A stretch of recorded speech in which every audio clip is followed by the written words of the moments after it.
Razas. El mundo está poblado de ellas. ¿Pero qué quieren decir en realidad? ¿Son las razas un producto de la sociedad o un hecho científico? ¿Por qué inspiran tanto malestar, temor y hasta violencia? Para bien o para mal, el concepto de razas es uno de los más poderosos de esta época. ¿Pero existen realmente? Todo sobre las razas. ¿Latinos? Son holgazanes, haraganes. Estúpidos polacos. ¿Mestizos? No son confiables. Estos son estereotipos raciales. Los blancos son racistas. Todos los hemos escuchado alguna vez, aunque solo se tratara de una broma o un rumor. Irlandeses solo saben beber. Los chinos son deshonestos. Los blancos son racistas. Pero ¿quién no ha creído alguna vez en algún estereotipo? ¿Quién no ha hecho alguna vez una suposición acerca de un individuo basándose en lo que llamamos raza? Es prácticamente inevitable. Creo que todos tenemos tendencia a los prejuicios. La mayoría de nosotros prefiere pensar que no los tiene, que no es prejuicioso, pero estoy convencida de que todos tenemos ideas preconcebidas acerca de ciertos grupos debido a la limitada información a la que hemos tenido acceso. No es porque seamos malos o estemos mal informados, pero es como el smog en el aire. Lo respiramos porque es el único aire disponible. Pero las razas son mucho más que estereotipos. Y también mucho menos.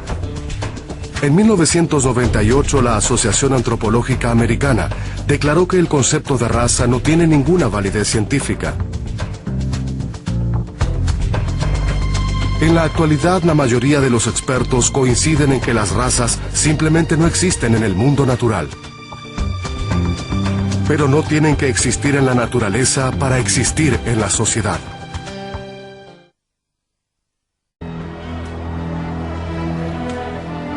Las historias de violencia racial son frecuentes en este país y en el resto del mundo. ¿Cómo puede explicarse semejante brutalidad e injusticia? ¿Es el racismo parte de nuestra naturaleza?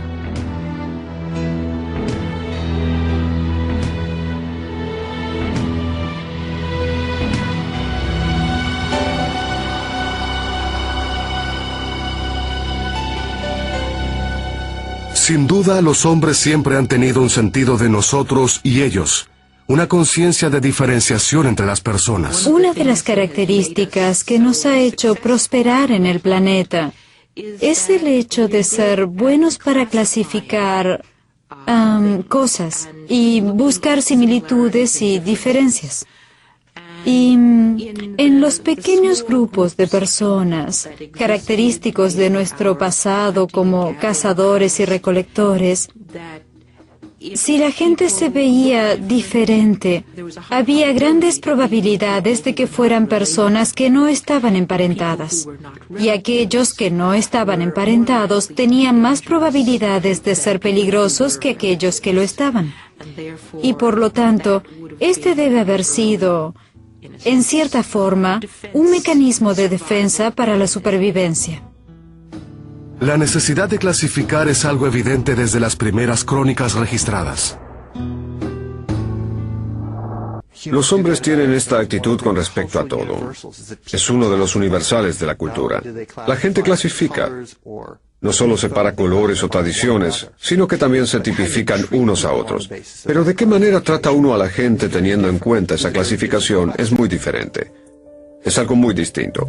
La necesidad del ser humano de clasificar parece inofensiva, pero ¿cómo se llega desde este punto al odio racial? La clasificación de los seres humanos en razas es un fenómeno sorprendentemente reciente.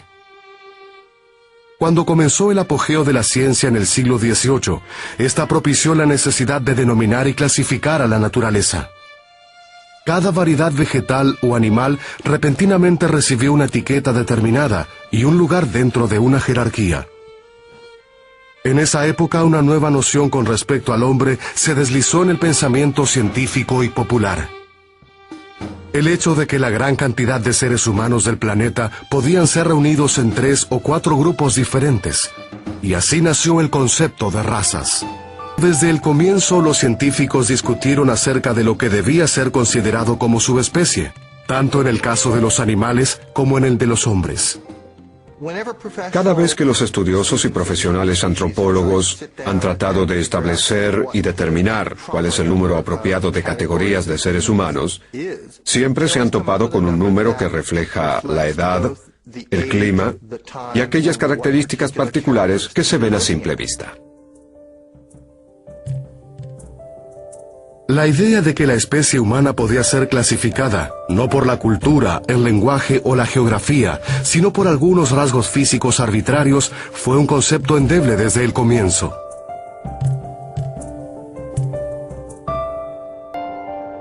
Con el tiempo, la gente se ha aferrado al concepto de razas y le ha dado trascendencia. La ciencia ha descartado esta idea, pero no la sociedad. Desde que la categoría de razas fue establecida, estas han sido una mezcla de nacionalidad, etnología y características físicas, de modo que no nos sorprende que nadie haya proporcionado una lista razonable de grupos raciales. La realidad social de las razas es algo preocupante, porque junto con la noción de razas, viene aparejada la idea de que algunas son superiores y dignas de privilegios. Así comenzaron las terribles historias de racismo. La denominada ciencia de las razas ha sido utilizada de todas formas por sistemas políticos funestos, pero eso no hizo que se facilitaran las reglas del juego. Hasta los nazis tuvieron dificultades con el tema, basándose en medidas arbitrarias para determinar si alguien era ario o no.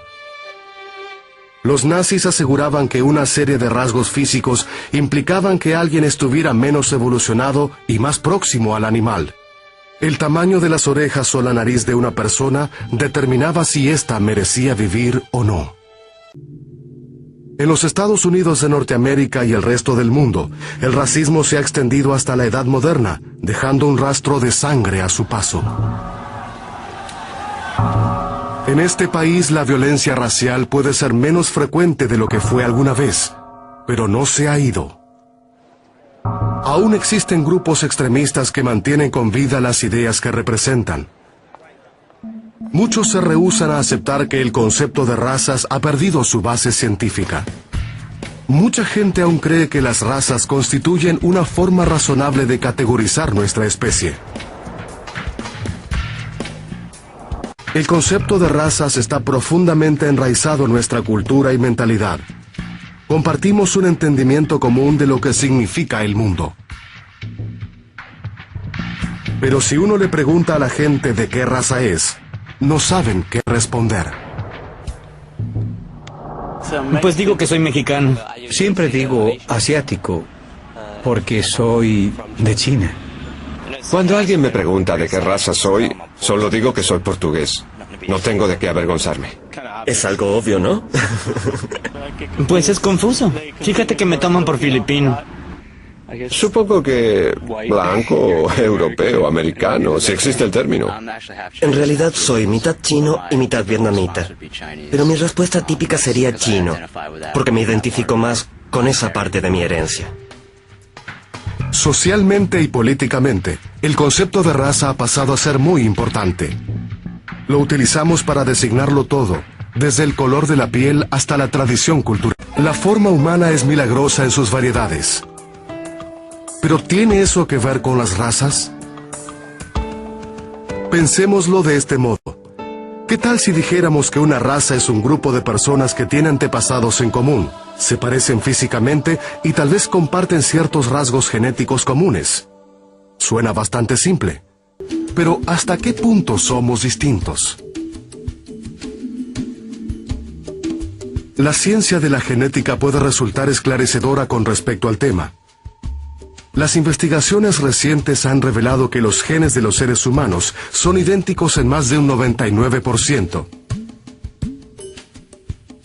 Genéticamente, somos más similares que cualquier otra especie. Por ejemplo, los animales que más se nos parecen, los chimpancés, tienen 3 o 4 veces la cantidad de variación genética que se observa en el hombre. En los seres humanos no hay suficiente variación como para calificar a un grupo como subespecie. No se reconoce la existencia de subespecies dentro de la especie humana. Esto se debe a que no se han establecido empíricamente. Si uno estudia cómo se ven los seres humanos en el mundo aborigen, no encuentra divisiones mayoritarias de personas.